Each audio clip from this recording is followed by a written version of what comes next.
기도하겠습니다. 사랑과 은혜가 많으신 아버지 하나님, 주님의 은혜에 감사와 찬양을 드립니다. 아버지, 이 시간에도 우리와 함께하여 주시옵시고 우리가 진리를 알아가는데 부족함이 없도록 역사하여 주시옵소서. 이 갈라디아서를 통해서 우리가 율법과 복음에 대해서 확실히 정의할 수 있도록 도와주시옵시고 더 이상 율법을 지키지 않는 성도들이 될 수 있도록 역사하여 주시옵소서.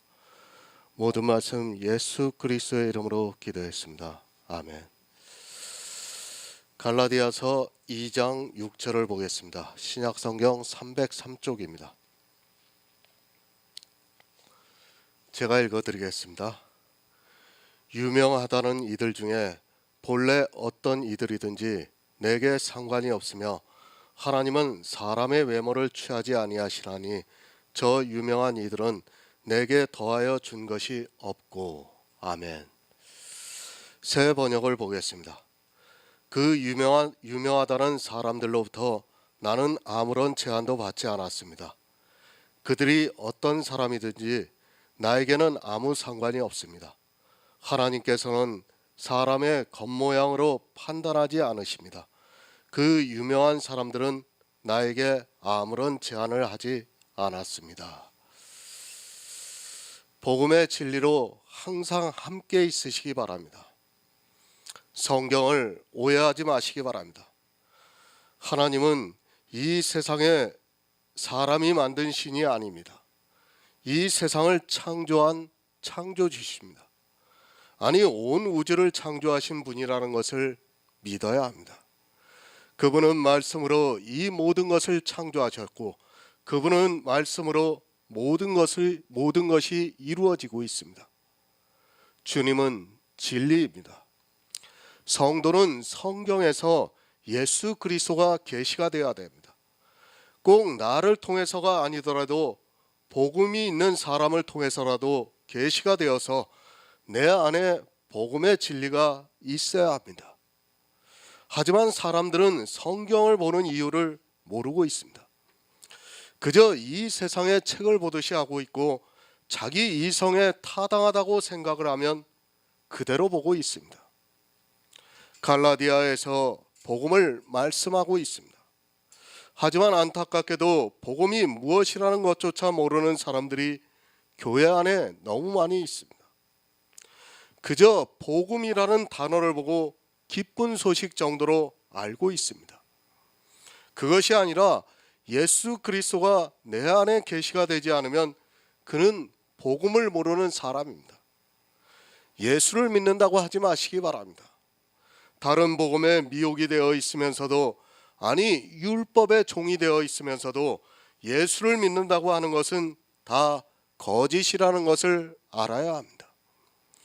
자기의 의와 예수 그리스도의 의와의 관계를 모르고 그저 교회 안에서 신앙생활하고 있는 사람은 사실 예수 그리스도를 믿는 사람이라고 할 수 없고 그저 기독교라는 종교에 빠져 있다는 것을 알아야 합니다. 영의 일입니다. 그것을 육의 일로 만들고 있습니다. 영의 일을 믿는 것이 아니라 육체로 행하고 있다는 말씀입니다. 물론 자기들은 예수 그리스도께서 자기들 안에 계시가 되었다고 주장을 하고 있습니다. 그러나 율법을 지키고 있다면 그 사람은 아무리 자기가 그렇게 이야기를 할지라도 육의 일을 하고 있는 어리석은 사람이라는 것을 알아야 합니다. 복음을 바로 하시기 바랍니다. 그리고 절대로 다른 복음에 타협하지 마시기 바랍니다. 내가 한 가지를 양보하는 순간에 사망이 찾아온다는 것을 알아야 합니다.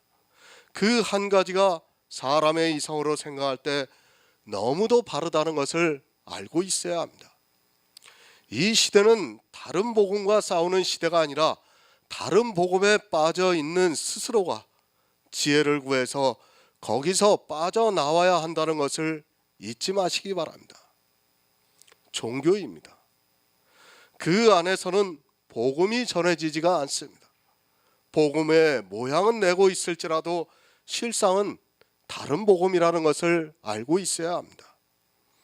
갈라디아에 있는 교회는 사도 바울이 복음을 전했기 때문에 다른 복음이 들어왔을 때 조금도 양보하지 않았습니다. 그러나 이 시대는 다 다른 복음을 전하고 있기 때문에 양보가 아니라 그것을 분별하고 빠져나와야 한다는 말씀입니다. 어떠한 일이 있어야 합니까? 이스라엘이 다 율법주의에 빠졌습니다. 그런 이스라엘에게 주님께서 찾아오셔서 죄인들을 만나 회개하게 하시고 구원을 해주셨습니다. 마찬가지로 이 시대 역시 짐승이 되어버린 교회입니다. 사람의 이성으로는 스스로 빠져나올 수 없다는 것을 알아야 합니다. 지금은 주님이 찾아오시지가 않습니다. 그러나 분명히 사모하는 자들에게 복음을 들을 수 있는 기회가 주어진다고 믿고 있습니다. 정말 정신을 똑바로 차리고 내 영혼을 위해서 어떻게 해야 하는가를 바로 아시기 바랍니다. 내가 혹시라도 모르는 성경이 있다면 성령을 구하시고 또 지혜를 구해서 성령이 나를 모든 진리 가운데로 인도하시기를 구해야 합니다. 초대교회입니다. 사도들이 있었습니다. 그리고 사도들과 관련이 있는 사람들이 있었고 주님이 계실 때에 복음을 들었던 사람들이었습니다.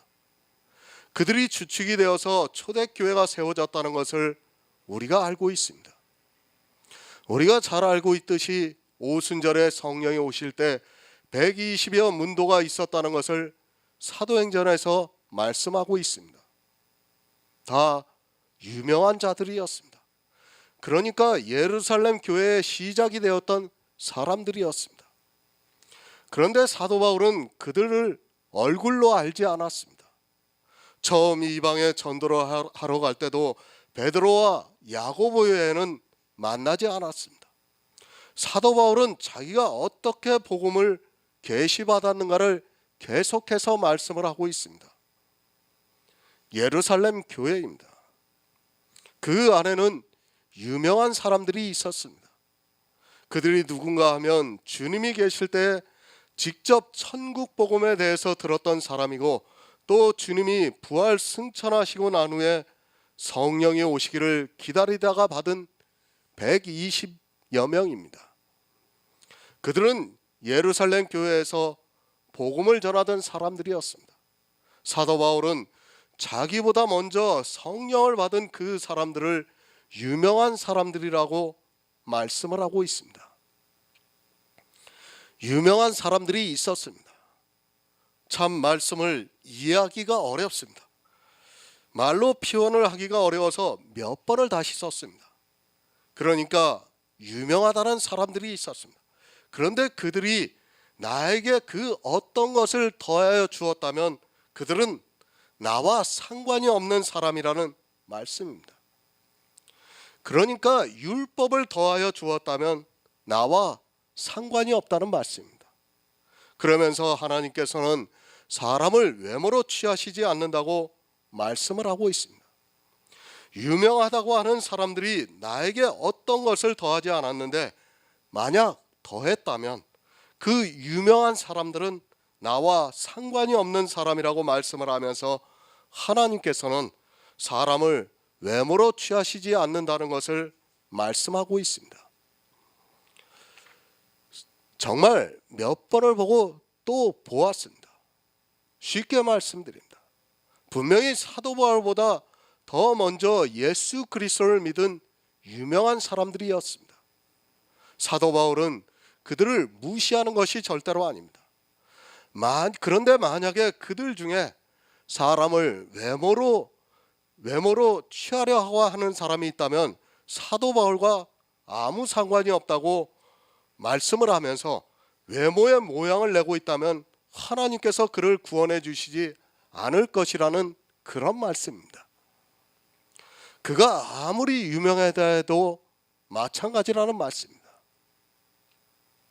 만약에 어느 누구라도 외모의 모양을 내려고 한다면 그는 나와 상관이 없다는 말씀이며 하나님께서는 그들이 아무리 유명하다 해도 절대로 구원해 주시지 않는다는 그런 말씀입니다. 그러면서 예루살렘에 있는 그 유명한 사람들이 사도 바울에게 더하여 준 것이 없다고 말씀을 하고 있습니다. 무엇을 더하여 준 것이 없다는 말씀입니까? 요한계시록 22장 18절을 보겠습니다. 신약성경 423쪽입니다. 요한계시록 22장 18절입니다.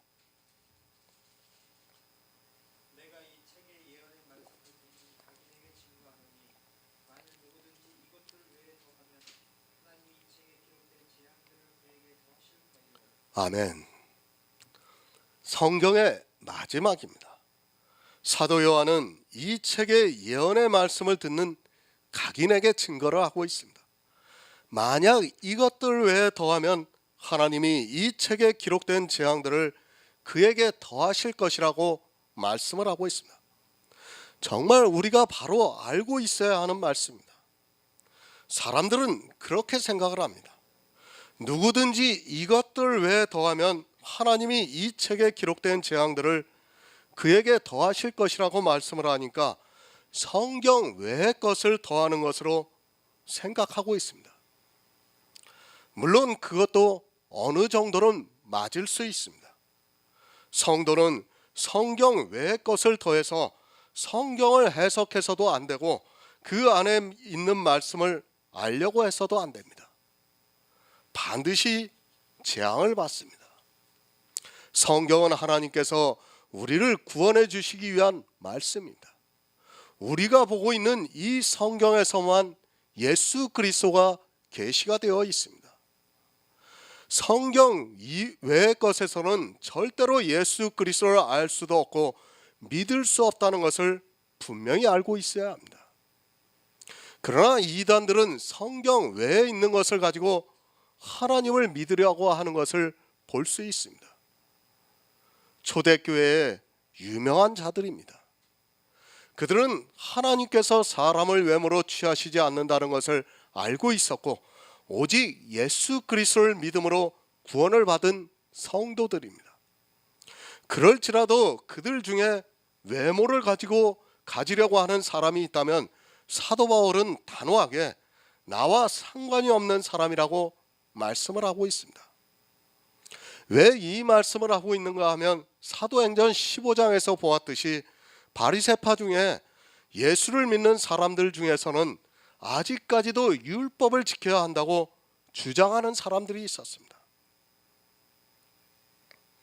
이 장은 사도 바울이 예루살렘에서 그들을 만나고 나서 기록을 했습니다.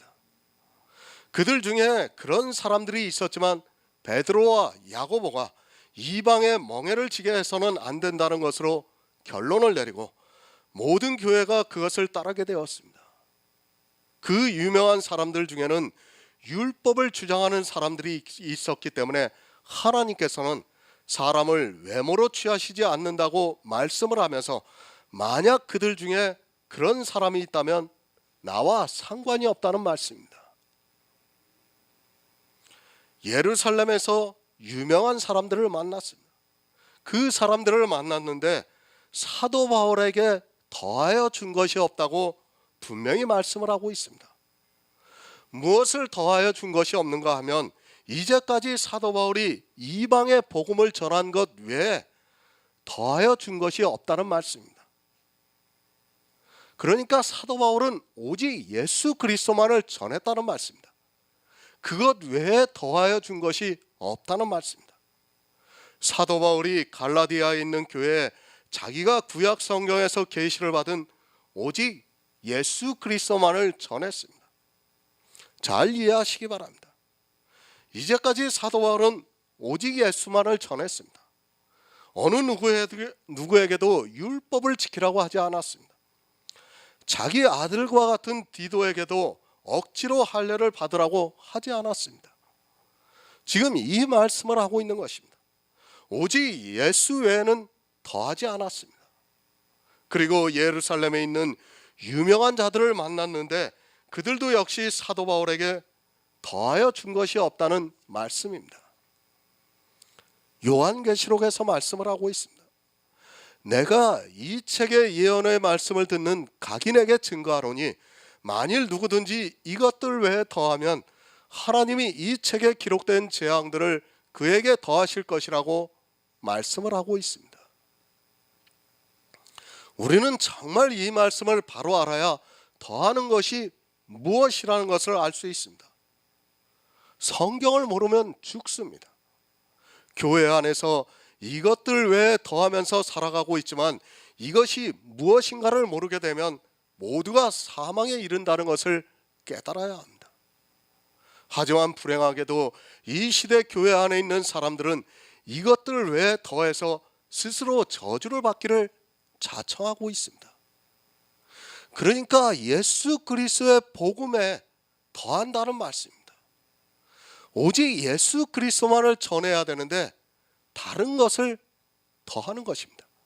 성경에 있는 말씀을 문자 그대로 보고 그것을 더하는 겁니다. 지금 그 말씀을 하고 있는 것입니다. 저주입니다. 이것들 외에 더하면 재앙입니다. 사도 바울이 갈라디아에서 말씀한 것 역시도 마찬가지입니다. 사도 바울이 자기가 복음에 더하여 준 것이 없다고 말씀을 하고 있습니다. 사도 바울은 재앙이라고 하지 않고 천사라도 저주를 받을 것이라고 말씀을 하고 있습니다. 이 시대가 이것들 외에 얼마나 많은 것을 더하고 있는가를 바로 알고 있어야 합니다. 디모데전서 6장 9에서 11절을 보겠습니다. 신약성경 341쪽입니다. 디모데전서 6장 9에서 11절입니다.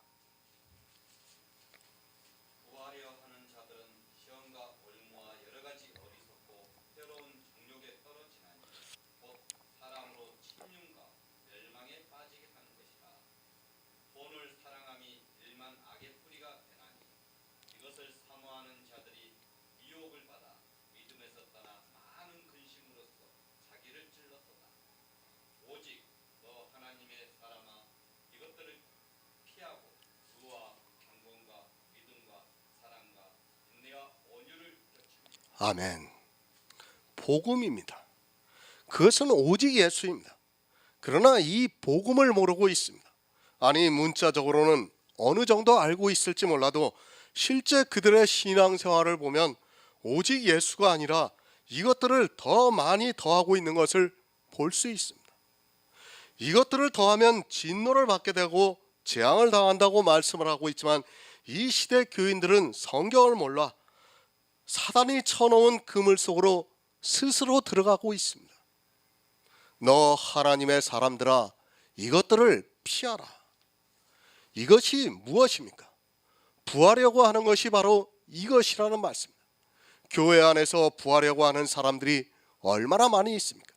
아니 자기가 부하려고 하는 것이 아니라 하나님의 은혜에 너무 감사해서 정말 진심으로 하고 있다고 말하고 있습니다. 그것이 진심이든 하나님께서 나를 구원해 주신 은혜에 감사해서 하든지 다 부하려고 하는 것임을 바로 알아야 합니다. 이것들입니다. 분명히 재앙을 당한다고 말씀을 하고 있습니다. 그것도 요한계시록 마지막에 말씀을 하고 있습니다.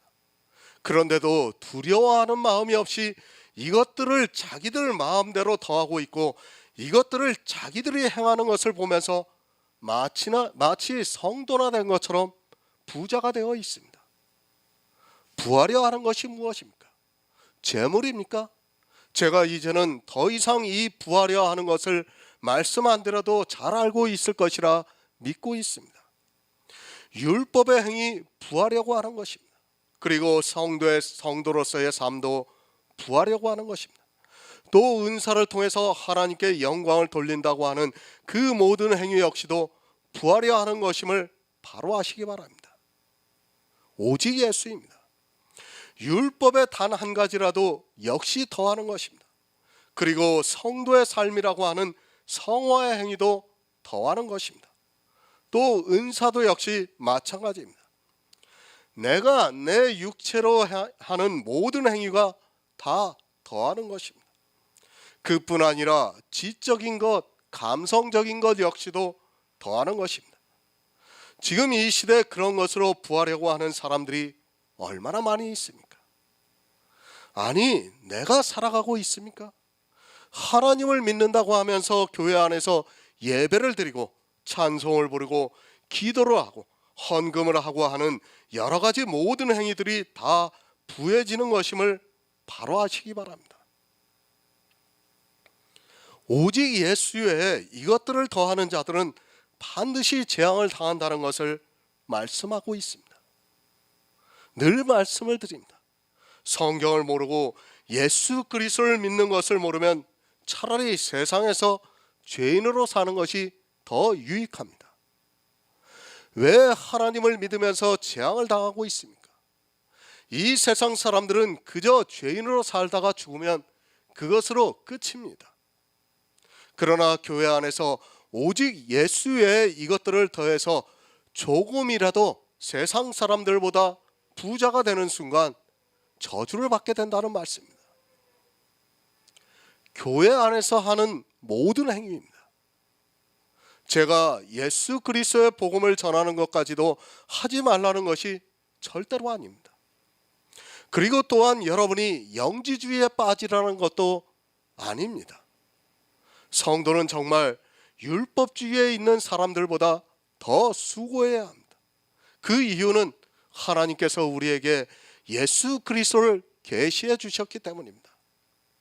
구원을 받은 성도이기 때문에 오직 예수 그리스도의 복음을 위해서 살아야 합니다. 성경을 거꾸로 보지 마시기 바랍니다. 아니, 이해도 못하고 있습니다. 왜 그런가 하면 국어를 모르기 때문입니다. 목사들이 국어를 모르고 성경을 보고 있습니다. 그리고 아주 조그마한 히브리어와 헬라어, 영어를 하면서 자기 지식을 자랑하고 있기 때문에 자기가 무엇을 하고 있는지 그 행위가 재앙이 된다는 것조차 깨닫지 못하고 있습니다. 어느 목사가 저한테 전화해서 그래요. 베드로전서에 있는 말씀인가 이야기를 하면서 음란이라는 얘기를 꺼내면서 자기가 히브리어 원어를 지금 보고 있다는 거예요. 그러면서 이 음란이 무슨 뜻이냐 이거예요. 그게 무슨 의미가 있습니까?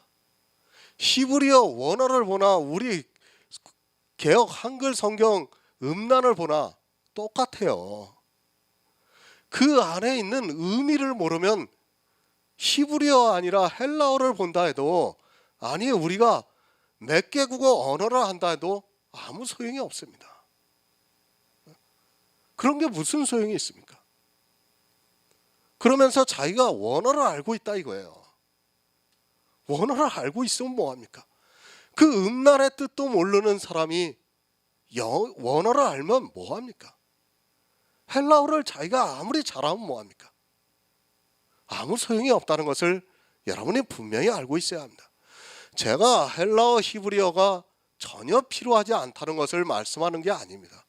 꼭 필요할 경우가 있어요. 어떤 때이냐면 우리가 야곱이라는 이름을 알 때 그 이름의 뜻을 알아야 됩니다. 또 어떤 지명을 이야기할 때, 또 어떤 명사를 이야기할 때 히브리어, 헬라어가 필요합니다. 그럴 때는. 그러나 그럴 때 필요할지라도 사실은 개역 한글 성경만 봐도 충분하다는 것을 여러분이 깨닫고 있어야 됩니다.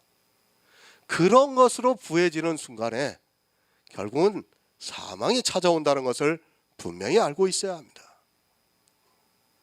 부해지지 마시기 바랍니다. 제가 예수 그리스도의 복음을 위해서 일하지 말라는 것이 아닙니다. 그러나 율법을 지키면 부해지게 되어 있습니다. 기도 한 가지만 해도 그렇습니다.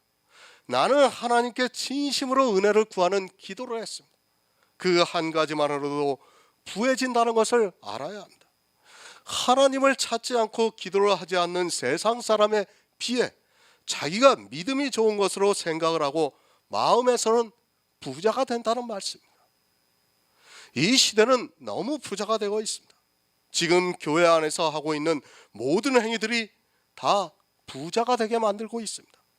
자기는 진심이라 해도, 아니 믿음이라 해도 오직 예수 그리스도를 믿는 것 외에 더하는 순간에 부자가 된다는 것을 성경이 가르쳐주고 있지만 깨닫지를 못하고 있습니다. 하나님의 사람아, 이것들을 피하라고 말씀을 하고 있습니다. 돈을 사랑함이 일만하게 뿌리라고 말씀을 하고 있습니다. 사도 바울은 하나님의 사람아, 이것들을 피하라고 말씀을 하고 있지만 종교가 되어버린 기독교는 이것들을 너무도 좋아하고 있습니다.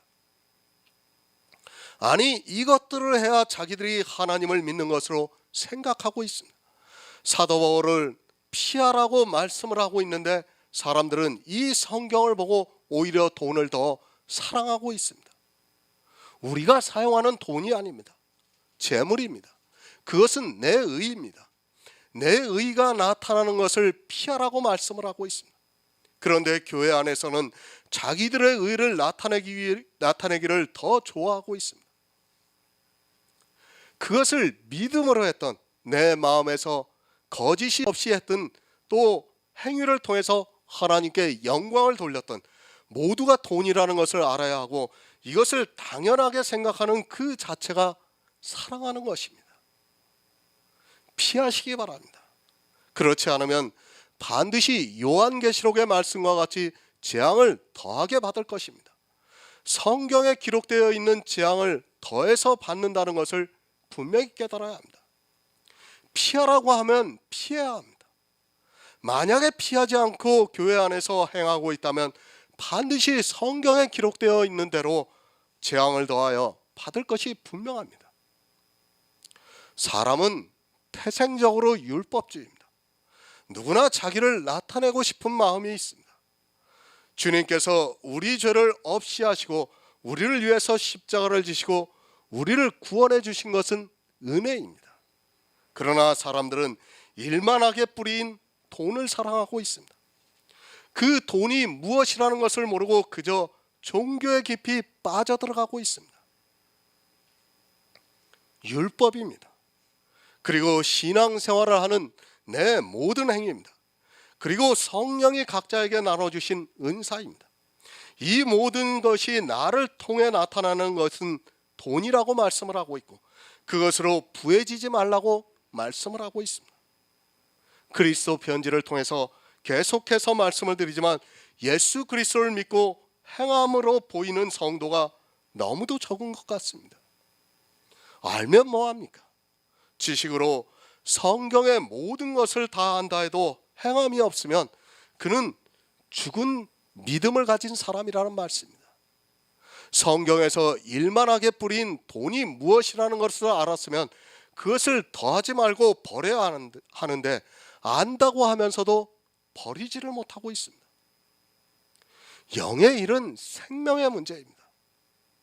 그것을 지금은 느낄 수 없지만 주님께서 오시는 날에 슬피 울며 이를 갈 사람이 많다는 것을 깨달아야 합니다. 유명한 자들입니다.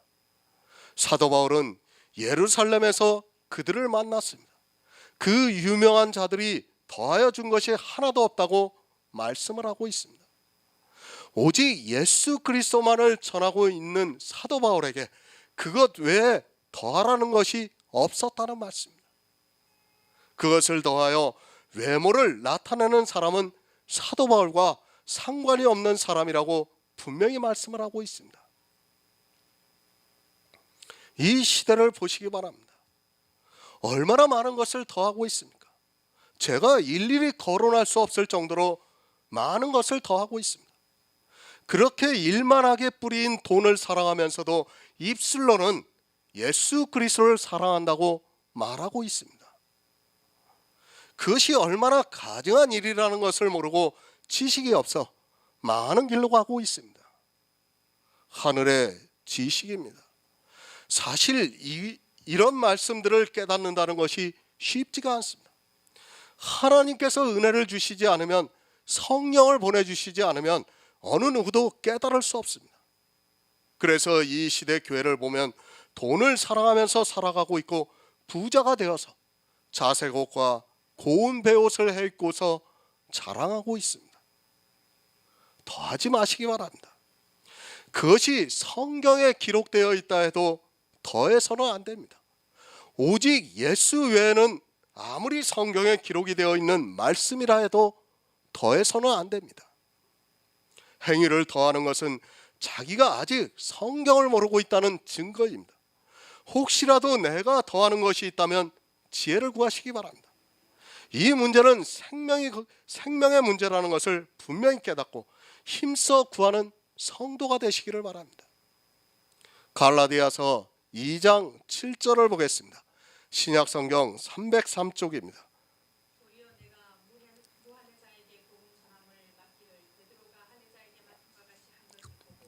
아멘. 새 번역을 보겠습니다. 도리어 그들은 베드로가 할례를 받은 사람에게 복음을 전하는 일을 맡은 것과 같이 내가 할례를 받지 않은 사람에게 복음을 전하는 일을 맡은 것을 알게 되었습니다. 유명한 자들입니다. 사도 바울은 사실 이들과는 잘 아는 사이가 아니었습니다. 주님이 살아계실 때 복음을 들었던 것도 아니고 또 이들과 교제를 했었던 것도 아닙니다. 사도 바울은 갈라디아서의 말씀과 같이 하나님께서 예수 그리스도를 그 안에 계시해 준 사람입니다. 사도들과 있지 않았습니다. 이방의 복음을 전하기 전까지 사도 바울은 성령의 감동하심으로 성경에서 자기 안에 예수 그리스도가 나타났습니다. 이제 겨우 초대교회가 세워지고 있었고 그것도 지금과 같은 어떤 건물이 있었던 것이 아니라 사도들을 통해서 주님께서 전하신 복음을 듣고 있었던 때입니다. 사실 사도 바울이 이방의 복음을 전할 때만 해도 예루살렘 교회에 있었던 사람들은 율법을 지키고 있었던 것을 볼 수 있습니다. 사도행전 15장을 보았습니다. 그 안에는 사도들이 있고 유대교에 있다가 이제 예수 그리스도를 믿었던 사람들도 있었습니다. 그들이 하루아침에 율법의 모든 행위를 다 버린다는 것은 사실은 쉽지가 않습니다. 그렇기 때문에 사도 바울이 갔을 때 서로 논쟁을 했었던 것을 볼 수 있습니다. 갈라디아서가 먼저 기록이 되었습니다. 사도 바울이 갈라디아에 있는 교회들에 유대인들이 들어와서 할례를 주장하는 것을 보고 절대로 물러서지 않았습니다. 우리가 성경을 보면 쉽게 알 수 있습니다. 그리고 나서 주의 형제 야고보가 흩어져 있는 유대인들에게 야고보서를 보내면서 너희가 예수 그리스도를 믿는다고 하면서 이제까지 율법을 지키고 있다는 것을 말씀하면서 행함이 있는 믿음을 요구하고 있습니다. 예수 그리스도를 믿었습니다. 이방의 교회는 사도 바울이 전했기 때문에 처음부터 율법을 지키지 않았고 일만하게 뿌린 돈, 사람의 행위에 대해서 경계를 했습니다. 그것을 피하고 있었습니다. 그런데 예수 그리스도를 믿는다고 하는 유대인들이 와서 할례를 가지고 다른 복음을 전하는 것을 보고서 예루살렘에 가서 서로 믿음이 동일한가에 대해서 논의를 했습니다. 사도 바울이 다녀간 후에 야고보서가 기록이 되었습니다. 예수님께서 부활 승천하시고 난 후에 사도들이 예수 그리스도의 복음을 전했습니다. 그런데 이 율법의 문제를 어느 누구도 그때까지 똑부러지게 정의를 내린 사람이 없었습니다. 이방의 복음을 전하다가 온 사도 바울이 예루살렘에 오고 난 후에 그것에 대해서 정의를 내렸습니다. 그것이 바로 사도행전 15장의 말씀입니다. 그리고 야고보서를 기록했습니다. 예수 그리스도를 믿고 있는 흩어져 있는 유대인들이 아직까지 율법을 지키고 있는 것을 보고 너희가 예수 그리스도의 십자가를 믿으면 이제 율법을 지키지 말아야 한다고 하면서 너희에게 믿음이 있으면 이제 율법을 버리는 행함을 보이라고 말씀을 하고 있습니다. 하지만 어떻습니까? 이제까지 성경을 해석해서 문서로 기록되어 있는 모든 책들입니다. 전부 다 야고보서를 거꾸로 해석을 하고 있습니다. 야고보서만 그런 게 아니에요. 이 갈라디아서도 마찬가지입니다. 거의 다 거꾸로 해석하고 있습니다. 모르겠습니다. 제가 바르게 해석한 책을 못 보았는지도 모르겠습니다. 그러나 제가 알고 있는 이제까지의 모든 야고보서를 해석한 책들은 행함이 있는 믿음을 율법을 지키는 행함으로 기록이 되어 있습니다. 그것이 무엇입니까? 성경은 오직 예수 그리스도에 대해서만 기록했습니다. 그런데 그것을 사람의 이성으로 문자적으로 보고 더하고 있습니다. 율법의 행위를 더하고 있습니다. 성경을 보고 오직 예수 그리스도를 믿는 것이 아니라 문자로 기록되어 있는 것들을 더하고 있다는 말씀입니다. 그것만 더하는 것이 아니라 성경에 없는 것들까지도 더하고 있습니다. 초대교회에서 충분히 있을 수 있는 일입니다. 유대인들은 조상대대로 율법을 지켜왔습니다. 그들에게 율법이 어떠하다는 것을 우리는 성경을 통해서 잘 알고 있습니다. 아니, 성경에서도 율법을 지키라고 말씀을 하고 있습니다. 구약을 보았던 그들에게 있어 율법을 지키는 것은 너무도 당연한 일입니다. 그러니까 예수 그리스도를 믿고 율법을 지키는 모습을 보였습니다. 그렇죠. 예수님께서 오셔서 율법을 폐하라고 말씀을 하시지 않으셨어요. 우리가 복음서를 보면 잘 알겠지만 율법을 폐하라고 직접적으로 말씀을 하지 않았어요. 나중에 사도 바울이 말씀을 한 거지 사실 예수님은 그런 말씀을 하지 않았습니다. 그러다 보니까 초대교회에 어떤 현상이 일어난 겁니까? 율법을 지킨 거예요. 아직까지도. 성령이 오시고 난 후에도 율법을 지키고 있었어요.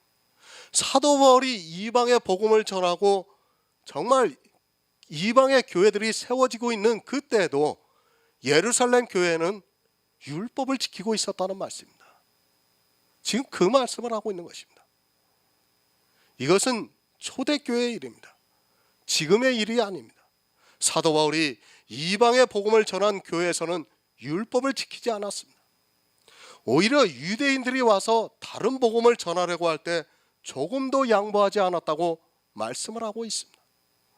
마치 이 시대 교회를 생각하지 마시기 바랍니다. 우리는 이방인입니다.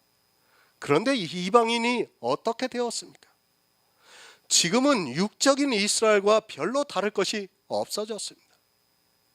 갈라디아에 있는 교회와 같이 복음만 들었으면 이 말씀을 어느 정도 이해할 수 있는데 이 시대는 율법주의가 되어서 도무지 무슨 말씀을 하고 있는지 모르고 있습니다. 어떻게 말씀을 드려야 할지 아주 난감합니다. 아니, 율법주의가 되어서 계속해서 내려온 교회 안에 있는 사람들이 그리고 신학교들이 이것을 깨닫는다는 것은 거의 불가능한 일입니다. 그렇죠. 사도 바울은 지금 갈라디아 교회에 오직 복음만 전했어요. 그런 상태에서 이 갈라디아서를 봐야지 갈라디아서가 우리한테 깨달아질 수 있는 겁니다. 그런데 지금 교회는 어떻습니까? 이미 율법주의가 다 되어 있습니다. 그거는 사실은 야고보서를 바로 봐야 되는 거예요. 이 시대 교회들은. 그런데 어떻습니까? 지금은 도무지 성경을 보면서 무슨 말씀을 하고 있는지 모르고 있습니다. 사도 바울은 이방에 정말 무교병을 전했는데 이방의 교회가 이스라엘과 같아지다 보니까 도무지 설명이 안 되고 있습니다. 이제까지 모든 신학교들이 다른 복음을 가르쳤고 그 안에서 목사들이 배출이 되었다고 생각해 보시기 바랍니다. 암담한 일입니다. 그것이 지금 기독교의 현실입니다. 사실 복음을 전해왔어야 하는 교회가 다른 복음을 전하면서 거의 2000년 가까이 지나왔습니다. 이런 상태에서 자기에게 다른 복음이 얼마나 더해져 있는가를 도무지 깨달을 수 없다는 것을 알아야 합니다. 지금의 설교입니다. 거의 성경과 거꾸로 해석을 하고 있습니다.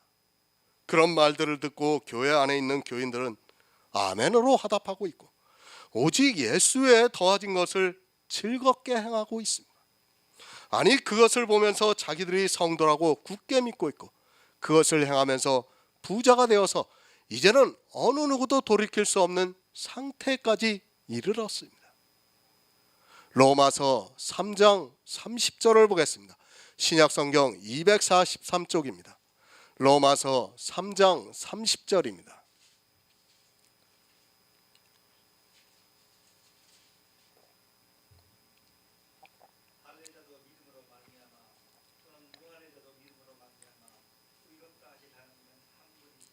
아멘. 베드로는 할례자에게 복음을 전합니다. 그리고 사도 바울은 무할례자에게 복음을 전합니다. 사도행전 15장에서 사도 바울과 예루살렘 교회의 유명한 사람들이 만나고 나서 베드로는 할례자에게 복음을 전하고 사도 바울은 무할례자에게 복음을 전하는 것을 알게 되었다고 말씀을 하고 있습니다. 공동 번역에서는 인정하게 되었다고 번역이 되어 있습니다. 인정을 하였습니다. 베드로는 할례자에게, 그리고 사도 바울은 무할례자에게. 이 말씀은 베드로는 유대인들에게, 사도 바울은 이방의 복음을 전하는 사도로 인정을 하게 되었다는 말씀입니다. 지금 우리가 한글 개역 성경을 보고 있습니다. 저 역시도 그것을 기준으로 해서 보고 있습니다. 그러나 몇 가지 번역된 성경을 같이 보고 있습니다. 왜 같이 보고 있는가 하면 성경의 뜻을 바로 깨닫기 위해서입니다. 물론 개역 성경만 봐도 제가 구원을 받는 데는 문제가 없다고 믿고 있습니다.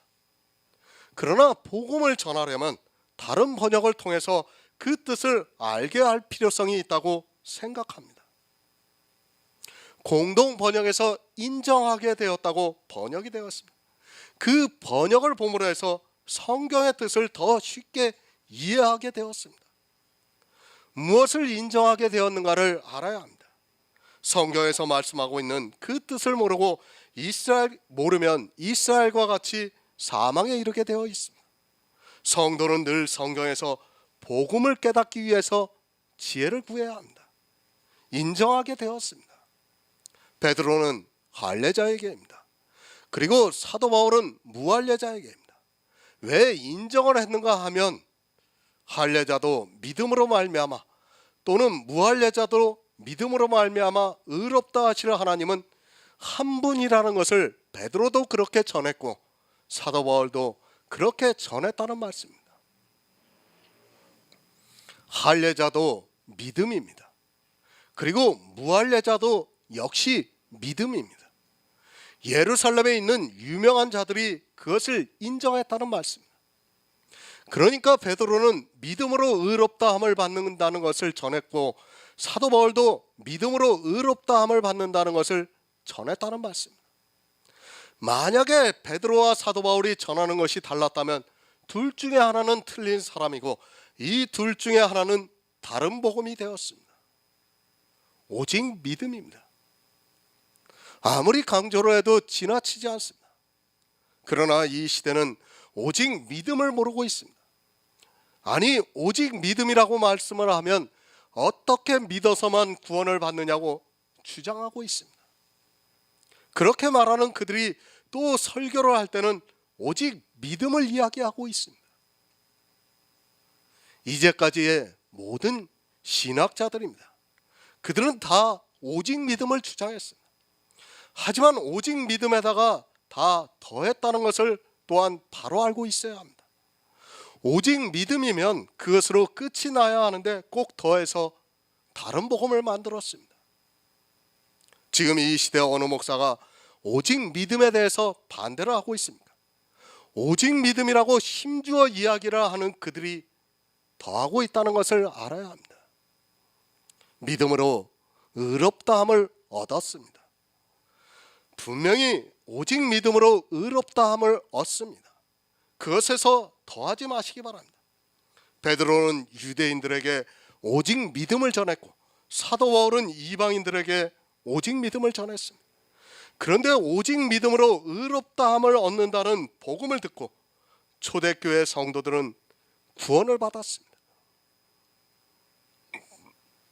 인정을 했습니다. 베드로는 할례자에게입니다. 그리고 사도 바울은 무할례자들에게입니다. 그들과 같은 오직 믿음을 전했습니다. 베드로도 율법에 나타난 한 의 예수 그리스도를 믿음으로 의롭다 함을 얻는다고 전했고, 사도 바울도 역시 예수 그리스도를 믿음으로 의롭다 하심을 얻는다고 전했습니다. 그런데 유대인들은 아직까지 율법을 지켰고 이방인들은 처음부터 율법을 지키지 않았습니다. 다르지 않습니다. 어느 누구도 이것에서 벗어나면 다른 복음입니다. 할례자도 율법을 지켜서는 안 되고 무할례자도 율법을 지켜서는 안 됩니다. 믿음으로 말미암아 의롭다 하시는 분은 하나님이십니다. 할례자의 하나님이 다르고 무할례자의 하나님이 다른 것이 아닙니다. 요즘 그리스도 편지 설교 말씀 보시죠. 제가 율법을 해석해서 올리는 거 보시고 있죠. 정말 그 안에서 얼마나 예수 그리스도가 계시가 되고 있습니까? 그런데 그 율법을 어떻게 보고 있습니까? 다 그대로 행하려고 하고 있지 않습니까? 그렇게 예수 그리스도가 계시가 되어야 하는데 이 시대는 성경을 너무 모르고 있습니다. 아니, 알려고 고민도 하지 않고 있습니다. 정말 하나님께서 허락하시면 율법 613가지를 다 해석해 보고 싶습니다. 제가 정말 그래서 이 시대 목사들이나 교인들에게 깨우쳐 보고 싶습니다. 이 시대는 복음이 사라졌습니다. 사도 바울은 이방에 복음을 전했습니다. 그런데 지금 실상이 어떻습니까? 이미 초대교회를 지나가면서 교회는 다른 복음을 수용했습니다. 그리고 그 다른 복음이 이제는 복음이 되어버렸습니다. 다른 복음을 전하지 않으면 이단이 되었습니다. 그런데도 교회 안에서 행위에 빠져 있으면서도 자기들이 구원을 받을 성도라고 서로 부르고 있는 것을 볼 수 있습니다. 아닙니다. 다른 복음을 수용하면 성도가 될 수 없습니다. 그들은 기독교라는 종교인이지 성도는 아닙니다. 하나님께서 선지자들을 통해서 성경을 기록하게 하셨습니다. 이 성경이 누구에 대해서 기록했는가 하면 모두 다 예수 그리스도를 말씀하고 있습니다. 율법입니까? 문자적으로 보고 있는 그 율법에서 예수 그리스도를 보는 사람만이 성도라고 할 수 있습니다. 하지만 이 시대 설교들을 보면 예수 그리스도는 없습니다. 그저 오직 예수라고 말 한마디 하고 거의 모든 설교의 대부분은 다른 복음으로 채워져 있습니다. 다른 복음만 있는 것이 아니라 세상의 유머와 이야기와 그리고 정치까지도 이야기를 하고 있습니다. 고린도전서 7장 18에서 19절을 보겠습니다. 신약성경 270쪽입니다. 고린도전서 7장 18에서 19절입니다.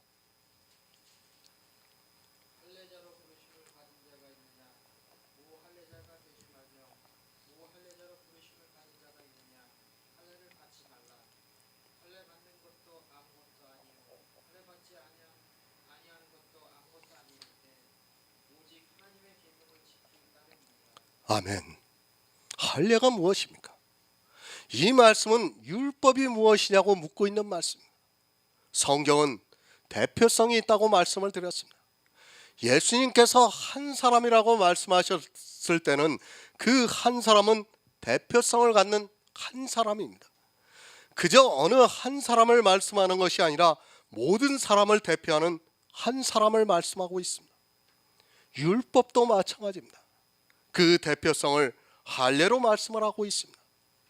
이런 말씀을 보고 마치 할례 한 가지를 말씀하는 것으로 오해를 해서는 안 됩니다. 갈라디아서도 그렇고 고린도전서도 마찬가지입니다. 사도 바울이 할례를 말씀을 했다고 해서 마치 할례 한 가지로 생각을 해서는 안 됩니다. 우리가 잘 알고 있듯이 유대인들이 할례만 행했습니까? 할례자로 부르심을 받았습니다. 그리고 무할례자로 부르심을 받았습니다. 이 말씀은 율법을 지키는 이스라엘로 부르심을 받았다는 말씀과 율법을 지키지 않는 이방인으로 부르심을 받았다는 말씀입니다. 그런데 뭐라고 말씀합니까? 할례도 아무것도 아니요 무할례도 아무것도 아니라고 말씀을 하고 있습니다. 율법을 지키는 일 아무것도 아닙니다. 그렇다고 이방인이 되어서 율법을 안 지키는 것 역시도 아무것도 아니라는 말씀입니다. 베드로는 유대인들에게 복음을 전했습니다. 사도 바울은 이방인에게 복음을 전했습니다. 그러나 유대인도 아무것도 아니고 이방인도 아무것도 아니라는 말씀입니다. 그들이 율법을 지켰어도 아무것도 아니고 또 율법을 안 지켰어도 자랑할 것이 없다는 말씀입니다. 왜 율법을 가지고 다투고 있습니까? 성경은 분명히 율법은 헛된 것이라고 말씀을 하고 있는데 왜 그렇게 헛된 것에 집착을 하는지 모르겠습니다. 물론 그들이 다 다른 복음에 미혹이 되어 있기 때문에 그렇다는 것을 알고 있습니다. 하지만 그리스도 편지를 통해서 복음을 전해도 사람들은 지식으로만 알고 있지 율법에서 벗어나지를 못하고 있습니다. 율법 아무것도 아닙니다. 그것을 지킨다고 해서 달라질 것도 없고 그것을 안 지킨다고 해서 달라질 것이 없습니다. 할례자로 부르셨다는 말씀은 유대인들은 율법을 조상대대로 지켰다는 말씀입니다. 그리고 이방인들은 무할례자로 부르심을 받았다는 말씀은 사도 바울이 복음을 전할 때 다른 복음에 대해서 조금도 양보하지 않았다는 말씀입니다. 당신은 조상대대로 율법을 지킨 유대인들이 있었습니다. 우리 이방인은 유대인이 아니라는 것을 분명히 알고 있어야 합니다. 그런데도 이 시대는 자기들이 유대인이나 된 것처럼 율법을 지키고 있고 그것을 너무도 당연하게 받아들이고 있습니다. 사도들은 할례자냐 무할례자냐를 따지지 않았습니다. 오직 예수 그리스도를 믿으라고 말씀을 했습니다. 그리고 절대로 오직 믿음에 더하지 않았다고 말씀을 하고 있습니다. 하나님의 계명을 지키는 자들입니다. 계명이라고 하니까 율법이라고 생각하지 마시기 바랍니다. 계명은 예수 그리스도를 믿어 의롭다 하심을 얻고 구원을 받아 천국에 들어가는 것을 계명이라고 말씀을 하고 있습니다. 할례자도 예수 그리스도를 믿었고 무할례자도 예수 그리스도를 믿었습니다. 할례를 받았습니다. 굳이 무할례자가 되려고 하지 말라는 말씀. 이 말씀은 실제 할례 그것을 말씀하는 것이 아니라 너희는 유대인이라는 말씀입니다. 굳이 이방인이 될 필요가 없다는 말씀입니다. 이방인도 역시 유대인이 될 필요가 없다고 하면서 하나님의 계명을 지키라고 말씀을 하고 있습니다. 예수 그리스도를 믿으라는 말씀입니다. 오직 믿음입니다. 예수 그리스도를 믿는 믿음입니다. 베드로도 그것을 유대인들에게 전했고 사도 바울은 그것을 이방인에게 전했다고 말씀을 하고 있습니다. 그런데 이 시대 이방인이 자기들이 유대인이나 된 것 같이 육체의 모양을 내면서 다른 복음에 깊이 빠져들어서 재앙의 길로 가고 있습니다. 갈라디아서 2장 8절을 보겠습니다. 신약성경 303쪽입니다. 갈라디아서 2장 8절입니다. 베드로에게 역사하사 그를 할례자의 사도로 삼으신 이가 또한 내게 역사하사 나를 이방인에게 사도로 삼으셨느니라. 아멘. 공동 번역을 보겠습니다. 곧 하나님께서 할례 받은 사람들을 위한 사도직을 베드로에게 주신 것 같이 이방인들을 위한 사도직을 나에게 주셨다는 사실을 인정한 것입니다. 사도 바울입니다. 왜 갈라디아서에서 계속해서 사도 바울이 사도직에 대해서 말씀을 하고 있습니까? 당시 다른 복음을 가지고 들어온 거짓 형제들이 사도 바울의 사도직에 대해서 계속해서 의문을 가지고 있었습니다. 그럴 수밖에 없는 것이 사도 바울은 주님의 제자인 사도들과 교제를 하지 않았습니다. 누가 사도로 세웠습니까? 주님께서 사도로 세우셨습니다. 그것을 증거할 만한 유명한 자들이 없었다는 말씀입니다. 베드로나 그 외의 사도들 그리고 야고보만 해도 그들이 누구인가를 쉽게 알고 있었습니다. 그들은 주님께서 살아계실 때 주님께서 직접 부르셔서 사도로 세우셨습니다. 그리고 야고보 같은 경우에는 주님의 형제로서 주님이 말씀하시는 복음을 들었습니다. 그런데 사도 바울은 어떻습니까? 주님께서 십자가에 달리셨습니다. 그리고 부활하신 후에 승천하셨습니다. 그리고 그 후에 오순절에 성령이 임하고 난 후에 사도들로부터 예루살렘에서 복음이 전파되었습니다. 그때까지만 해도 사도 바울은 바리새인 중에 바리새인이었을 정도로 유대교를 지나치게 믿었던 사람이었습니다. 또 어떻습니까? 스데반 집사가 유대인들에 의해서 순교를 당할 때도 마땅히 죽어야 한다고 생각했고, 그것도 모자라서 그리스도인을 잡아서 죽이려고 다메섹으로 가던 중에 주님을 만났습니다. 사실 사도 바울이 예수 그리스도를 믿는다는 것을 받아들일 수 있는 사람이 거의 없었습니다. 도리어 사람들이 사도 바울을 피했다고 성경에서 말씀을 하고 있습니다. 사도 바울은 이런 상태에서 자기 안에 예수 그리스도가 계시가 되었습니다. 하나님께서 이방의 사도로 세우시기 위해서 기뻐하심으로 말미암아 예수 그리스도를 알게 하셨습니다. 그리고 사도 바울은 유명하다고 하는 사람들을 만나지 않고 이방의 복음을 전하러 갔습니다. 그렇게 세워진 교회들을 우리가 성경을 통해서 알고 있습니다. 복음을 전했습니다. 그런데 다른 복음이 들어오기 시작을 했습니다. 그들이 누군가 하면 그래도 유명하다고 하는 자들 중에서도 있었다는 말씀입니다.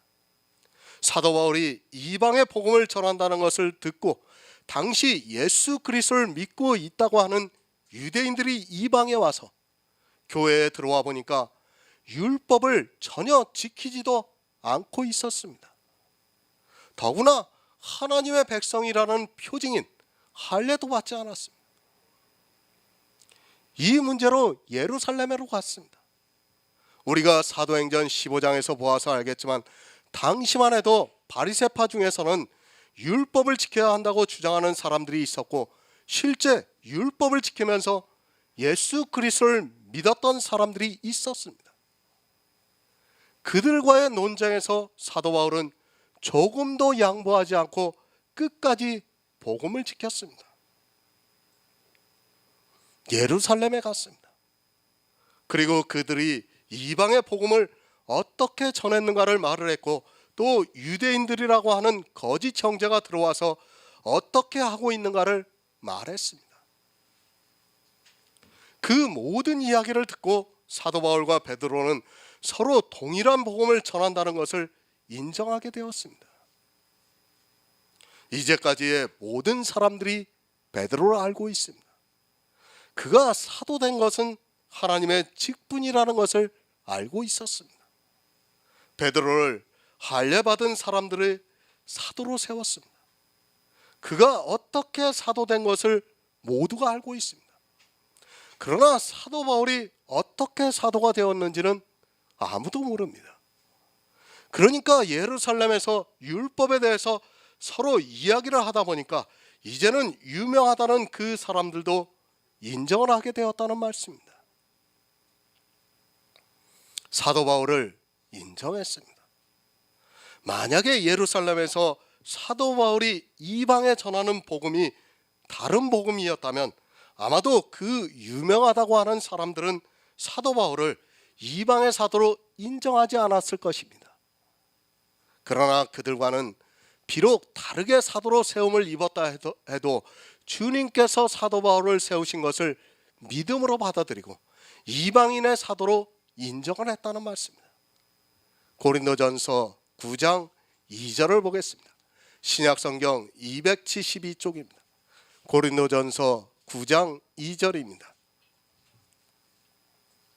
다른 사람들에게는 내가 사도가 아닐지라도 너희에게는 사도니 나의 사도됨을 주 안에서 인친 것이 너희라.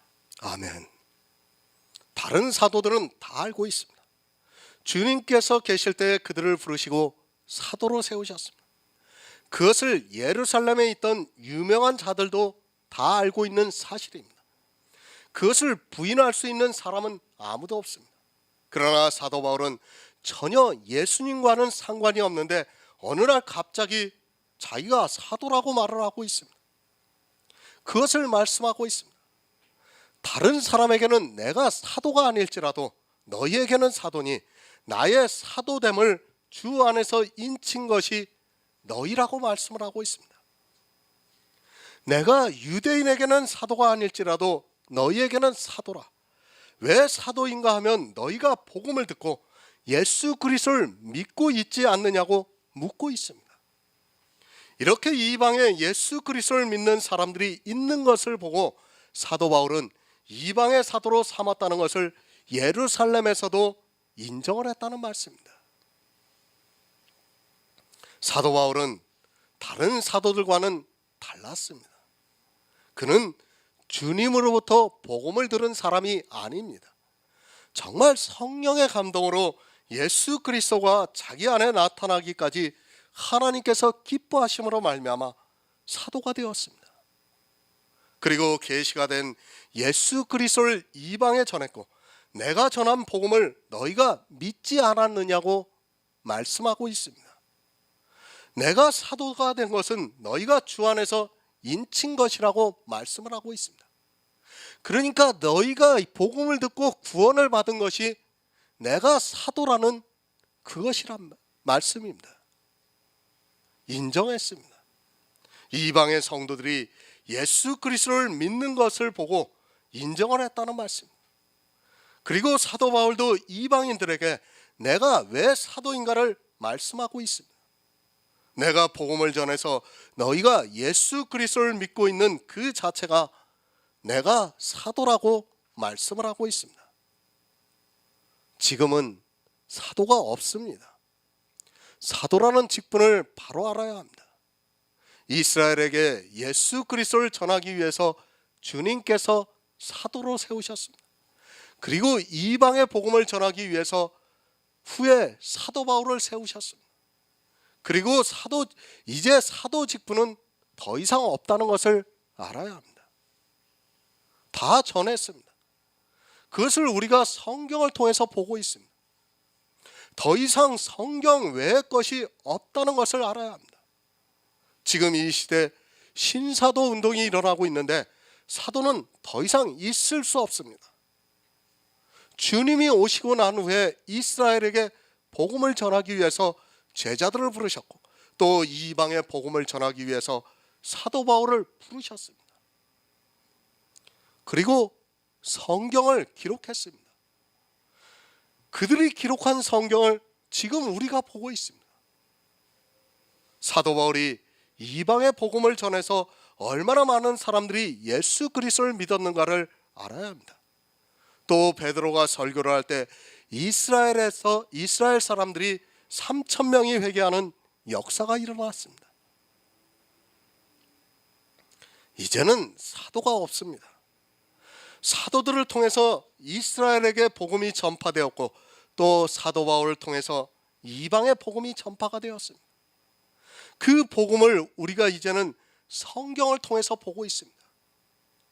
이제는 오순절의 성령 강림과 같은 역사로 인하여 사도들이 기록한 성경을 통해서 예수 그리스도를 믿을 수 있습니다. 성령이 오셔서 모든 진리 가운데로 인도함을 받으면 믿어서 영생을 얻게 됩니다. 이제는 더 이상 사도가 필요가 없습니다. 왜? 성령이 오시기 때문입니다. 우리 안에 성경이 이미 다 기록이 되었고 우리 안에 성령이 오시기 때문에 더 이상 사도가 필요가 없습니다. 그러나 분명한 것이 있습니다. 모든 사람에게 성경을 다 깨닫게 해주시는 것이 아닙니다. 그러나 성령의 감동을 받아 가르치는 은사를 받은 사람을 통해서 동일한 성령 안에서 믿는 역사가 일어나고 있습니다. 사도 바울이 이방의 복음을 전할 때 얼마나 어려운 일이 많았는가를 알아야 합니다. 또 이방의 복음 또 다른 복음에 싸우기 위해서 자기가 어떻게 사도가 되었는가를 분명히 말씀을 하고 있습니다. 갈라디아서 2장 9절을 보겠습니다. 신약성경 303쪽입니다. 갈라디아서 2장 9절입니다. 또 내게 주신 은혜를 나누고 같이 여기는 야고보와 게바와 요한도 나와 바나바에게 교제의 약속하였으니 이는 우리는 이방인에게로 저희는 할례자에게로 가게 하려 함이라. 아멘. 새 번역을 보겠습니다. 그래서 기둥으로 인정을 받는 야고보와 게바와 요한은 하나님이 나에게 주신 은혜를 인정하고 나와 바나바에게 오른손을 내밀어서 친교의 악수를 하였습니다. 그렇게 하여 우리는 이방 사람들에게로 가고 그들은 할례 받은 사람에게로 가기로 하였습니다. 은혜입니다. 사도 바울은 자기가 어떻게 은혜를 받았는가를 말씀하고 있습니다. 그 말을 듣고 기둥같이 인정을 받는 야고보와 게바 그리고 요한이 그 은혜를 인정하고 교제의 악수를 했다고 말씀을 하고 있습니다. 정말 이 시대는 어떻게 은혜를 받는지조차 모르고 있습니다. 사도 바울에게 주신 은혜가 무엇입니까? 그리스도 예수 안에 있는 구속으로 말미암아 하나님의 은혜로 값없이 의롭다 하심을 얻은 자 된 것입니다. 사도 바울은 예수 그리스도께서 자기와는 아무 상관이 없이 십자가를 지심으로 말미암아 값없이 의롭다함을 얻었다고 말씀을 하고 있습니다. 은혜라는 것을 바로 아시기 바랍니다.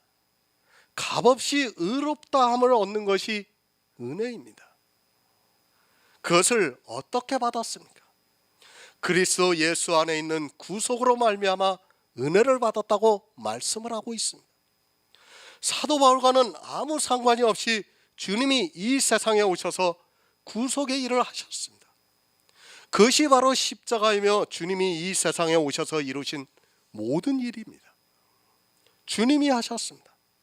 그래서 사도 바울이 의롭다함을 얻었습니다. 사도 바울은 아무것도 한 것이 없는데 주님께서 이 세상에 오셔서 구속을 이루셨다는 말씀입니다. 예수님께서 이루신 구속으로 말미암아 사도 바울이 은혜를 입었고 그것을 사도들에게 말을 하니까 그것을 인정을 했다는 말씀입니다. 그 말씀은 사도들도 동일하게 은혜를 입었다는 말씀입니다. 은혜를 어떻게 받았습니까? 주님께서 이 세상에 오셔서 구속을 이루셨습니다. 예수 안에 있는 구속으로 말미암아 우리가 은혜를 입었다는 말씀입니다. 그것은 사도 바울에게 주신 은혜고 또 야고보와 게바 요한에게 주신 은혜이고 이 시대를 살아가고 있는 성도들이 받은 은혜라는 말씀입니다. 그것을 인정했기 때문에 교제의 악수를 할 수 있었습니다. 은혜를 받은 자입니다. 성도는 다 은혜를 받은 자입니다. 그저 말로만 하는 은혜가 아니라 내가 무엇을 해서 얻은 것이 아니라 주님이 이 세상에 오셔서 이루신 그 구속으로 말미암아 하나님의 은혜를 입었다고 말씀을 하고 있습니다. 어떤 은혜입니까? 값없이 의롭다함을 얻는 은혜를 입었다고 말씀을 하고 있습니다. 이 은혜를 받았습니다. 우리와는 아무 상관이 없이 주님이 이 세상에 오셔서 이루신 구속의 은혜입니다. 그러나 이 은혜를 받아들이지 않고 있습니다. 은혜가 무엇이라는 것조차 모르고 그저 말로 은혜라고 떠들고 있습니다. 아니 아무 것이나 다 은혜라고 말을 하고 있습니다. 목사의 설교를 듣고도 찬양을 하는 노래를 듣고도 은혜를 받았다고 말을 하고 있습니다. 그러죠. 찬양을 잘 부르는 사람이 앞에서 인도하면 은혜 받았습니다. 그게 은혜 받은 겁니까? 자기 감성이 감동을 한 겁니다. 그건 은혜라고 해서는 안 됩니다. 은혜는 높은 자가 낮은 자에게 주는 것이 은혜입니다. 아무나 은혜를 줄 수 있는 게 아닙니다. 그런데 은혜를 받았다는 말을 너무도 쉽게 하고 있습니다. 그것은 은혜를 받은 것이 아니라 감동을 받은 겁니다. 은혜를 모르는 사람들입니다. 사도 바울은 이방의 사도로서 자기가 누구라는 것을 확실하게 말씀을 하고 있습니다. 특히 예루살렘에 있는 사도들과 교제를 하면서 그들에게 어떻게 은혜를 받았는가를 말하고 인정을 받고 있습니다. 아무 것에나 은혜를 인정하지 마시기 바랍니다. 아니, 사람의 행위를 보고 은혜를 받았다고 하지 마시기 바랍니다. 그 은혜가 어디에 있습니까? 그리스도 예수 안에 있는 구속으로 말미암아 하나님으로부터 은혜로 값없이 의롭다 하심을 받았습니다. 이것이 은혜입니다. 우리와는 아무 상관이 없이 주님이 이 세상에 오셔서 이루신 구속으로 말미암아 내가 값없이 의롭다 하심을 받은 것이 은혜라는 말씀입니다. 사도 바울이 그렇게 받은 은혜를 인정했다고 말씀을 하고 있습니다. 그 은혜를 인정했습니다. 그리고 교제의 악수를 했습니다. 제자들도 오순절에 성령을 받았습니다. 사도 바울도 자기가 한 성령 안에서 예수 그리스도가 계시가 되었다는 것을 말씀을 하고 있습니다. 성도는 이렇게 자기가 받은 은혜를 서로 이야기함으로 해서 교제하고 악수를 할 수 있습니다. 빌립보서 1장 5절을 보겠습니다. 신약성경 318쪽입니다. 빌립보서 1장 5절입니다.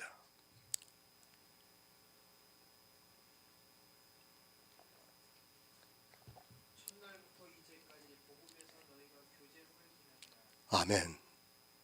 교제의 악수를 했습니다. 예루살렘 교회의 기둥으로 있는 야고보, 베드로와 요한과 교제의 악수를 했다고 말씀을 하고 있습니다. 이 말씀은 사도 바울이 전하는 복음이나 예루살렘 교회에서 전하는 복음이나 동일하다는 것을 말씀을 하고 있습니다. 복음은 다를 수 없습니다. 성도의 교제입니다. 교회가 인간적인 교제로 변하고 있습니다. 그런 교제가 물론 필요할 수 있다고 볼 수 있습니다. 그러나 성도는 그런 인간적인 교제를 하는 것이 아니라 복음에서 교제해야 합니다. 복음이 아닌 다른 것으로 교제를 하려고 하는 순간에 종교가 된다는 것을 깨달아야 합니다. 이 시대 교회를 보면 복음에서 교제하는 것이 아니라 거의 인간적인 교제가 이루어지고 있습니다. 천주교에서는 레지오라고 합니다. 그러니까 레지오라는 게 소그룹이라는 거예요. 우리 구역 예배 같은 겁니다. 그러면 그들은 그 미사가 끝나고 나면 자기 레지오들끼리 같이 나갑니다. 같이 나가서 교제를 합니다. 어떤 교제를 하는지 압니까? 같이 식사를 하면서 술 한잔 하면서 서로 인간적인 교제를 하고 있습니다. 그것이 레지오라고 그래요. 그러니까 천주교는 이 레지오 활동을 아주 중요시하게 생각하고 있습니다. 그러니까 인간적인 교제로 꽁꽁 묶어버리는 겁니다. 여러분이 바로 알고 있어야 합니다. 우리는 인간적인 교제를 해서는 안 됩니다. 물론 한 교회 안에서 우리가 서로 돌아본다는 것은 옳은 일입니다. 그러나 그런 인간적인 교제가 어떠한 길로 간다는 것을 알고 있어야 합니다. 실제 우리 아카데미에서도 인간적인 교제를 하다가 미혹된 사람이 있습니다. 인간적인 교제가 좋아요. 저도 할 수 있다면 좋다고 생각합니다. 그러나 복음이 있는 성도들은 그런 인간적인 교제를 하지 않습니다. 솔직히 저는 그럴 시간도 없습니다. 설교 쓰고 이 강의하는 것만 해도 저에게는 너무 시간이 벅차요. 인간적인 교제를 할 시간이 거의 없다고 보시면 맞습니다. 성도의 교제를 인간적인 교제로 만들지 마시기 바랍니다. 이 시대 이 교제 때문에 목사들이 성경을 볼 시간도 없는 것을 보게 됩니다. 왜 인간적인 교제에 매달립니까? 종교가 되어서 사람의 숫자를 보고 있기 때문입니다. 대형 교회는 안 그렇다고 하지 마시기 바랍니다. 그 교회에서 가장 많이 헌금을 하는 사람을 목사들이 인간적으로 교제를 하지 않고 있습니까? 교제에 악수를 했습니다. 그것은 복음으로 교제를 했다는 말씀입니다. 사람과의 연을 만들려고 하는 자체가 종교입니다. 그래서 전도서에서 마음이 올무와 금을 갖고 손이 포승 같은 여인은 사망보다 독한 자라. 하나님을 기뻐하는 자는 저를 피하려니와 죄인은 저에게 잡힌다고 말씀을 하고 있습니다. 인간적인 교제를 하는 사람은 반드시 사망보다 더 독한 이 여인에게 잡히게 되어 있습니다. 왜 사람의 만남을 만들고 있습니까? 이 시대는 교회가 그런 사람의 교제로 인하여 포승으로 묶여 있는데도 그것을 교제라고 말을 하고 있습니다. 교회 안에서 하고 있는 교제는 사실 복음으로 하는 교제가 아니라 종교적인 교제라는 것을 알고 있어야 합니다. 그런 교제를 하는 이유는 사망보다 독한 여인에게 잡혀 있기 때문입니다. 주례도 봐줍니다. 교인들의 애경사를 다 챙기고 있습니다. 그것이 무엇입니까? 이 시대의 교회는 그것을 위해서 존재하고 있습니다. 사도들이 어떻게 했는가를 바로 아시기 바랍니다. 사람이 이 세상에서 살아가는 모든 일은 세상에서 사는 것 같이 살면 되는 것입니다. 성도라고 뭐 다를 거 없습니다. 우리도 세상 사람이기 때문에 세상에 사는 것 같이 살면 되는 것입니다. 왜 목사가 주례를 해야 되고 또 애경사에 가서 기도를 해야 하고 예배를 드려야 하는지 도무지 이해가 안 됩니다. 그것이 무엇입니까? 복음으로 교제하지 않기 때문에 인간적으로 교제를 하는 것입니다. 물론 형제 중에 어려운 사람이 있다면 교회가 도와줘야 합니다.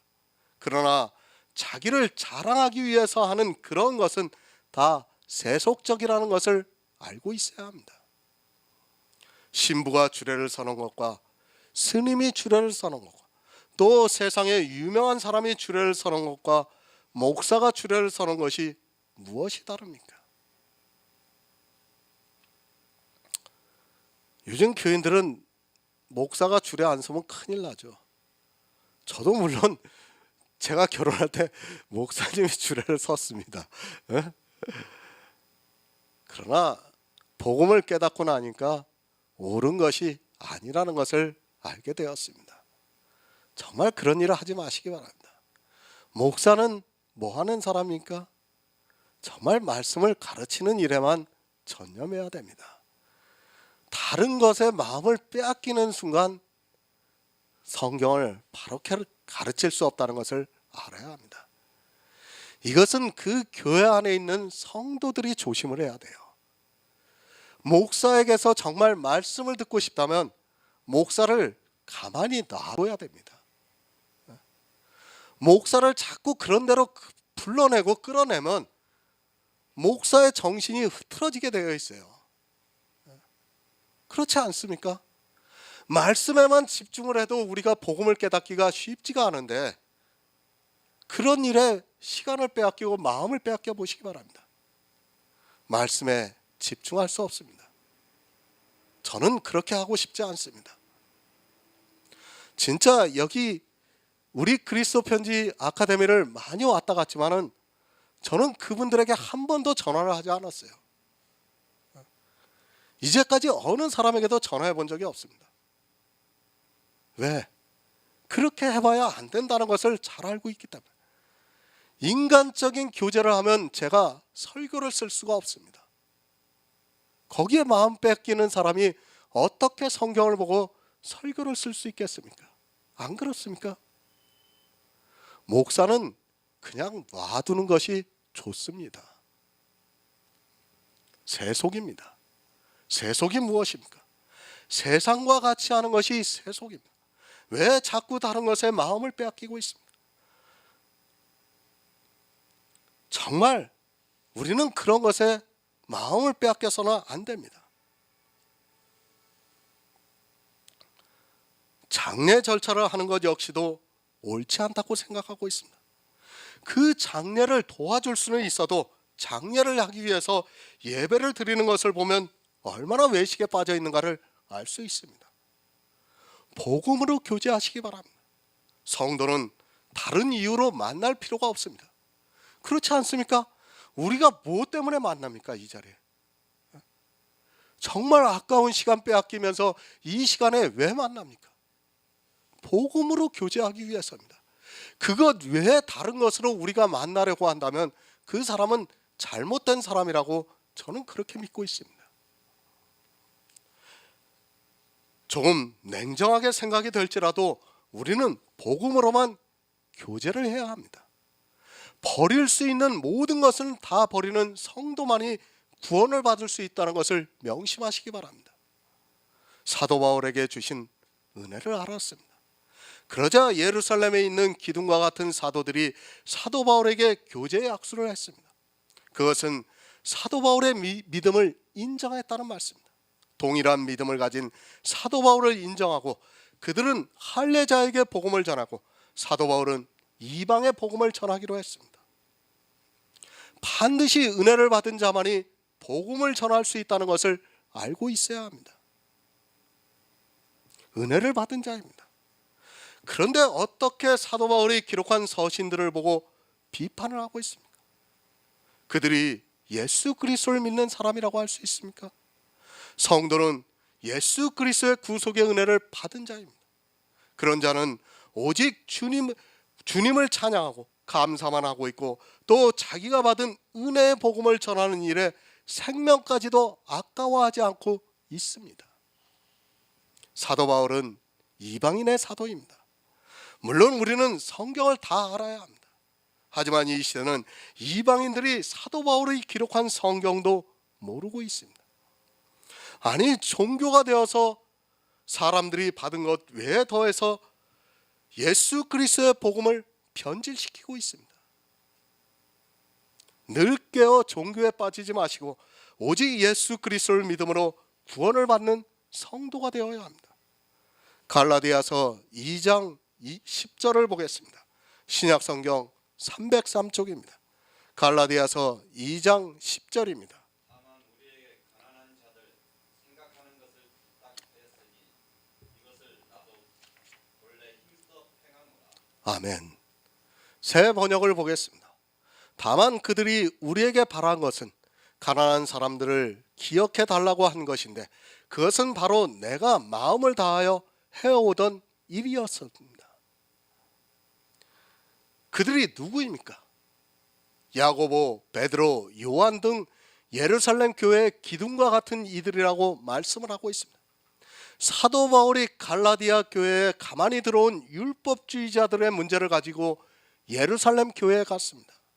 그리고 율법에 대해서 교제를 하고 악수를 했습니다.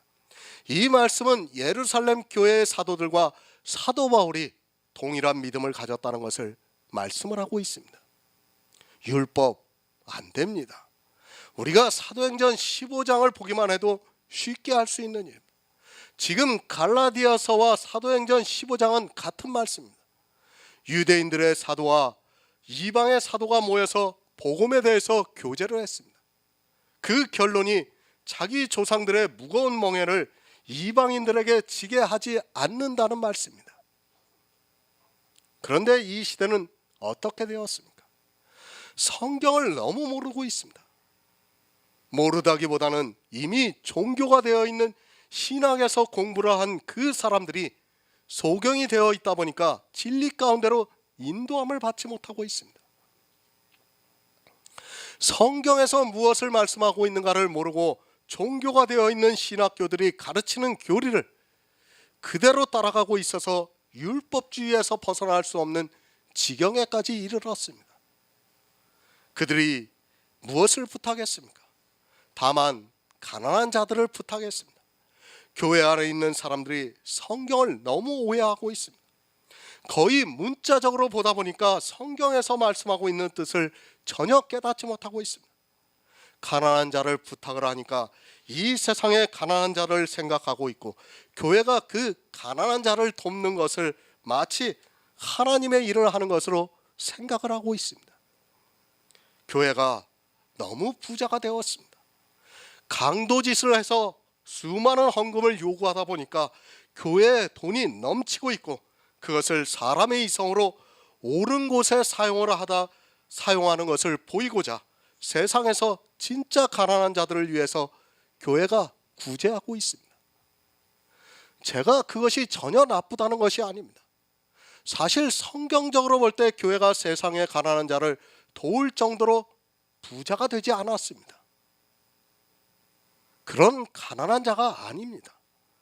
이 세상에서 돈이 없어 가난한 자를 부탁한 것이 아니라 천국에 들어갈 수 있는 의가 없는 가난한 자를 부탁했습니다.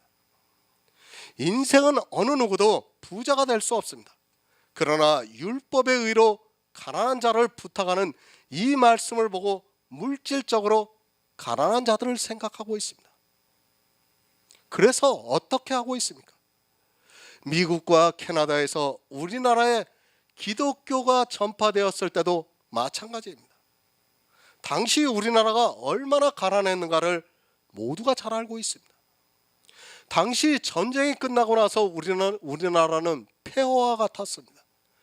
그리고 일을 하고 싶어도 일을 할 수 없을 정도로 모든 국가적 기반이 무너져 있었고 세계에서 가장 가난한 나라 중에 하나였습니다. 그래서 그들이 복음을 전하면서 도와주었습니다.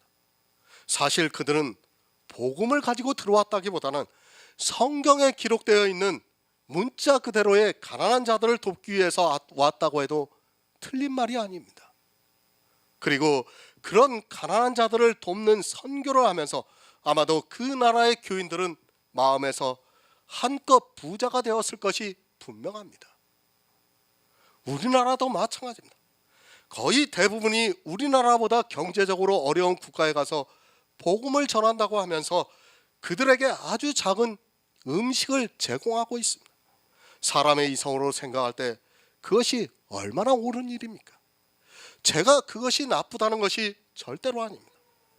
이렇게 하는 것을 비판하고자 하는 것이 아니라 복음을 누구에게 전해야 하는가를 모르고 있는 사람들에게 하고 있는 말씀입니다. 그런 가난한 자가 아닙니다. 솔직히 우리나라에 복음이 들어왔습니까? 절대 아닙니다. 기독교라는 종교는 들어왔을지 몰라도 복음은 안 들어왔습니다. 그들은 성경을 문자적으로 보고 그 당시 전쟁의 폐허에서 신음하는 가장 가난한 나라 중에 하나인 우리나라에 자기들의 종교에서 이야기하는 가난한 자들을 돕기 위해서 그리고 자기들이 알고 있는 다른 복음을 전하기 위해서 왔다는 것을 분명히 알고 있어야 합니다. 미국과 캐나다를 비판하는 것이 절대로 아닙니다. 그들은 분명히 우리나라가 근대화를 이루는데 분명한 일조를 했다는 것은 사실입니다. 그러나 이 모든 것은 이 세상의 생각입니다.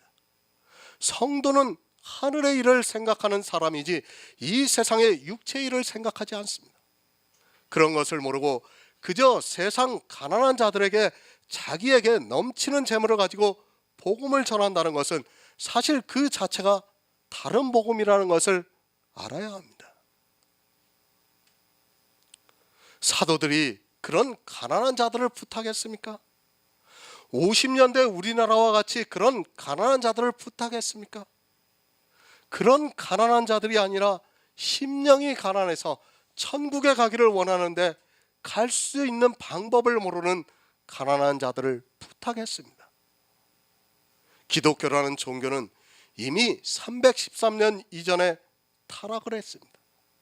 그리고 종교개혁을 했다는 프로테스탄트 교회 역시도 타락이 되어 있었다는 것을 알아야 합니다. 그들은 종교인으로서는 타락을 하지 않았습니다. 그러나 진리에서는 분명히 타락을 했습니다. 우리가 아는 신학자들은 이 세상 이성으로는 정말 존경을 받을 사람들이 많이 있습니다. 그러한 존경을 받을 행위들이 오히려 그들을 부자로 만들었고 그 부자를 따라가느라 지금까지 교회는 계속해서 타락의 길로 가고 있습니다. 누가복음 4장 18절을 보겠습니다. 신약성경 94쪽입니다. 누가복음 4장 18절입니다.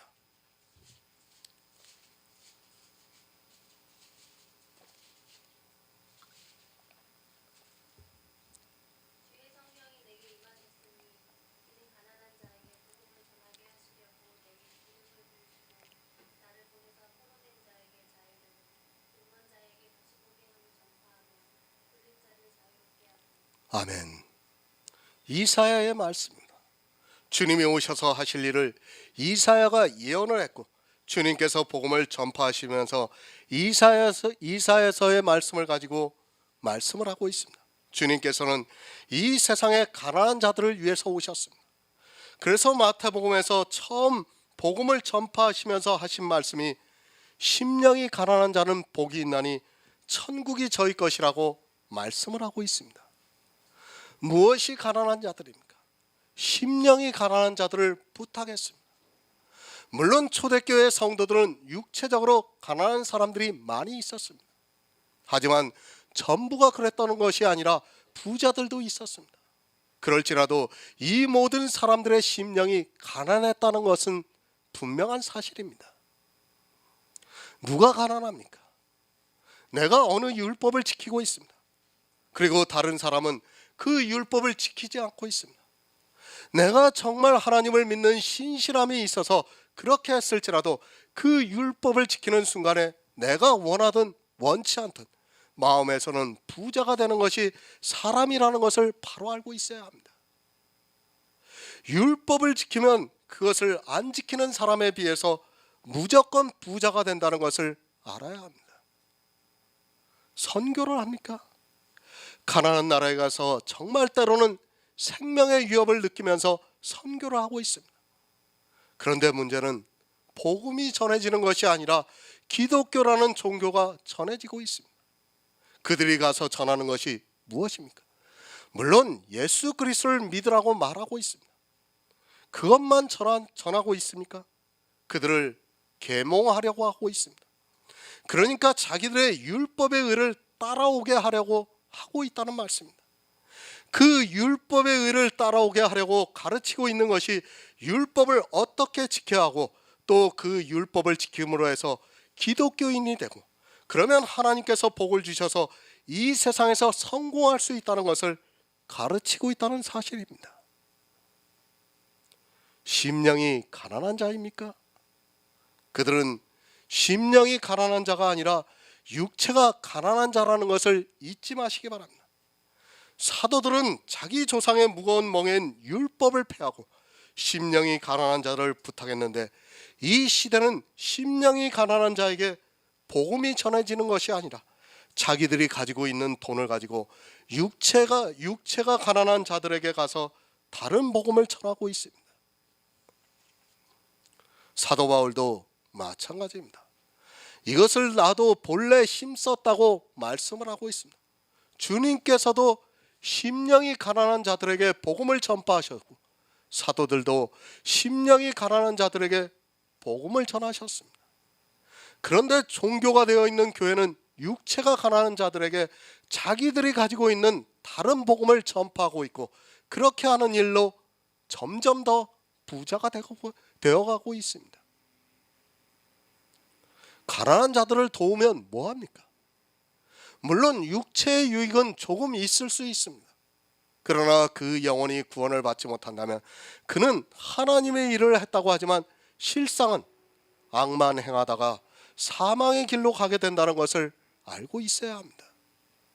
그것이 사람의 이성으로는 너무 옳은 일이라 할지라도 내가 해야 하는 일을 바로 알고 하는 것이 성도의 사명이라고 믿고 있습니다.